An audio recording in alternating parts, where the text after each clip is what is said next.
Hi everyone, this is Northern, and today we're talking again about the HIV epidemic that is currently once again resurfaced. So we're going to do a brief overview before I get into the video tutorial, which I think you'll find quite interesting. So let's get comfortable and let's get ready to begin our journey. Where does HIV come from? Where did it originate? That is the question that around 1.1 million Americans that have been infected with HIV have questioned. And about 15% of people ages 13 and up have no knowledge that they have the illness. Therefore, we're going to go back and I'm just going to show you through video clips exactly the prevalence, incidence, and just give you an idea of what the potential origin of this disease is and where and how it has become escalated to where it is now. Please sit back and let's get ready for our journey. Here we go.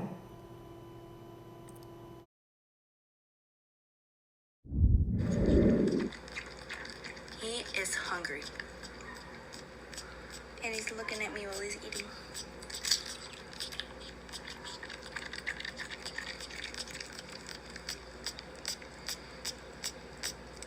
You can hear him, he's breathing like... Are you hungry, dude? Humans have evolved with non-human primates all throughout Africa and Asia. And I think something that we don't usually think of in the West is how that they evolved here. They're kept as pets. They're also used as a major food source, aka bushmeat. Now, a monkey is only one part of what you would consider bushmeat. A piece of bushmeat would be any animal coming from the forest.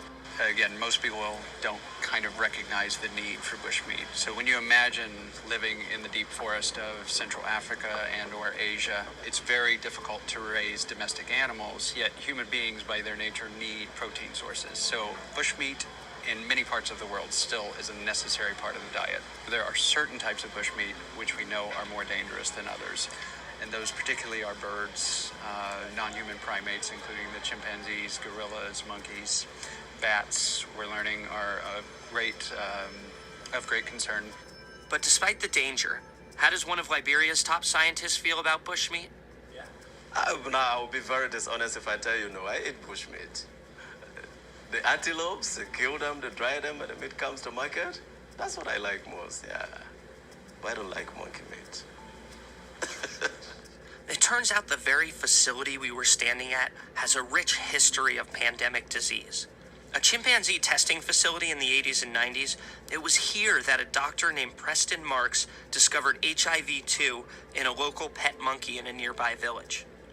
While HIV-1, the most common strain of the disease, was discovered to have come from chimpanzees as early as 1959, it was unclear where HIV-2, the less common but still deadly HIV, originated from, until Dr. Marks tested a sooty mangabey while working at the Institute in Liberia in the late 80s. And I took this picture on my second trip of this young girl in Lofa County, Azozra, Liberia, and it's worth 1,000 words. I mean, look at it. I mean, that sooty mangabey, which is the species, the only species in West Africa that harbors the ancestor to HIV-2. And look at it. It's like it's just like a cat. It's like a house cat. It's our friend.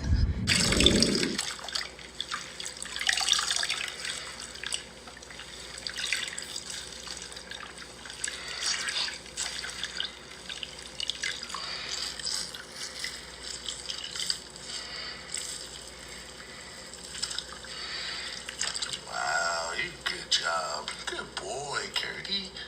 Good boy. You're some good boy. It's pretty funny. Like they're just like they're in shock. They love him. Nobody said anything negative really, or I didn't hear it at least. Okay, so you get the point now? All right, great. Now, if you stuck around long enough, there is one final piece that I'd like to add to this puzzle.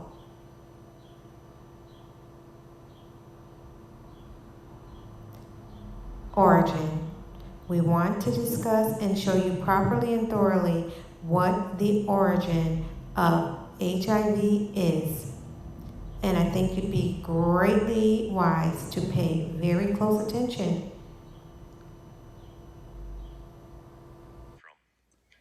For some of us who remember the sudden emergence of HIV into the popular culture and awareness of the U.S. in the early 1980s, HIV appears to have come from nowhere.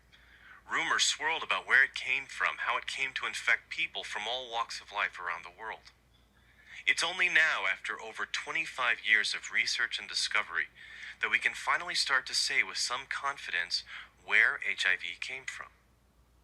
HIV is a lentivirus on the basis of its genome and life cycle. It's not all that unusual for the lentiviruses. It infects immune cells, primarily CD4 positive T cells and macrophages. The other lentiviruses pursue similar, if slightly different, life cycles.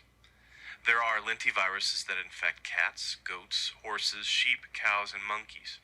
There's even a puma lentivirus. Not all of them cause disease under certain conditions.